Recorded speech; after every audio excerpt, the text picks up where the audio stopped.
Seeking the centre's intervention to break the deadlock over controversial four-year undergraduate program in Delhi University Teachers Association President Nandita Narain today demanded immediate removal of the Vice Chancellor Dinesh Singh and to initiate probe against his academic functioning.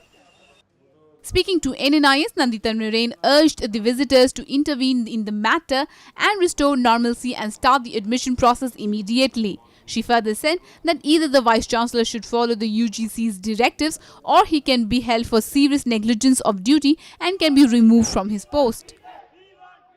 देखिए, विरोध तो जारी होगा क्योंकि solution जो निकलना चाहिए था और जो यूजीसी के ऑर्डर के दायरे में वाइस चांसलर को इंस्ट्रक्शन भेजने चाहिए थे कॉलेजेस में कि आप फलाना तारीख को कट ऑफ डेट डिक्लेयर करो पुराने कोर्सेज जो प्री FYUP कोर्सेज के बेसिस पे, वो तो उन्होंने किया नहीं।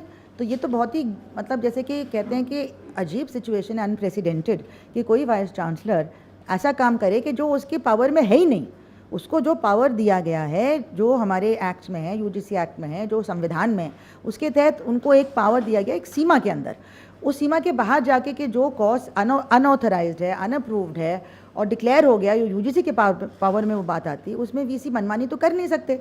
अगर कर रहे हैं और इतने दिनों से चल रहा है इनका मामला, तो विजिटर को तुरंत इनको पद से हटाना चाहिए, इनके खिलाफ इंक्वायरी शुरू करनी चाहिए जो विजिटर के पावर में है, और यहाँ पे नॉर्मलसी रिस्टोर करना चाहिए, तुरंत एडमिशन प्रोसेस लागू होना चाहिए, है ना। ये हमारी डिमांड है। Narain also expressed that the new controversial course had failed in every aspect, including investment infrastructure and academic content. नहीं, ये तो बिल्कुल गलत बात है। इनको समझ ही नहीं है, या समझ होने के बाद भी ना समझ बन रहे हैं। इनको पता होना चाहिए कि इनका क्या कानून में दायरा है इनको अपना समझ होना चाहिए। इसमें कोई दो राय हो नहीं सकती कि संविधान को तो मानते हैं कि नहीं मानते हैं। अब ये हिंदुस्तान में जितनी भी यूनिवर्सिटीज़ हैं सब मनमानी करने लगें कि मैं 6 साल में, 4 साल में, 2 साल में करूँगा, ये हो नहीं सकता है। आपको एक पब्लिक फंडेड यूनिवर्सिटी होने के नाते आपको एक रिकग्निशन की ज़रूरत होती है, कोर्स अप्रूवल की ज़रूरत होती है, कानून नाम की चीज़ है। और वो एक्स्ट्रा ईयर का जो पैसा जो आना चाहिए कि आप एक समय में एक कॉलेज में चौथे साल में जो लोगों को, बच्चों को बिठाएंगे, उसके लिए आपने पैसा मांगा भी नहीं कि अपनी जेब से पैसा देंगे आप 1000 करोड़ के करीब।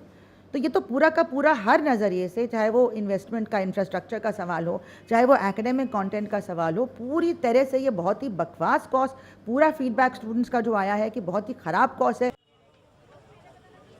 DUTA President Nandita Narain said DU Vice Chancellor Dinesh Singh is acting like a terrorist and the government should take stringent action against him.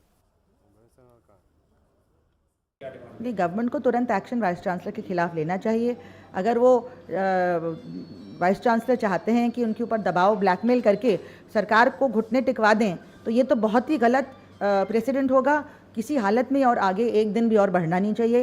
Vice chancellor को तुरंत हटाया जाए। जो आप एक टेररिस्ट के साथ करते हैं कि जो घुसाता है पार्लियामेंट में, कहता है कि मैं चलाऊंगा, आप लोग नहीं चलाएंगे, आपको वही करना पड़ेगा यहाँ पे इस यूनिवर्सिटी को बचाने के लिए और अपनी क्रेडिबिलिटी बचाने के लिए। इनको तुरंत इनको पद से हटाना पड़ेगा।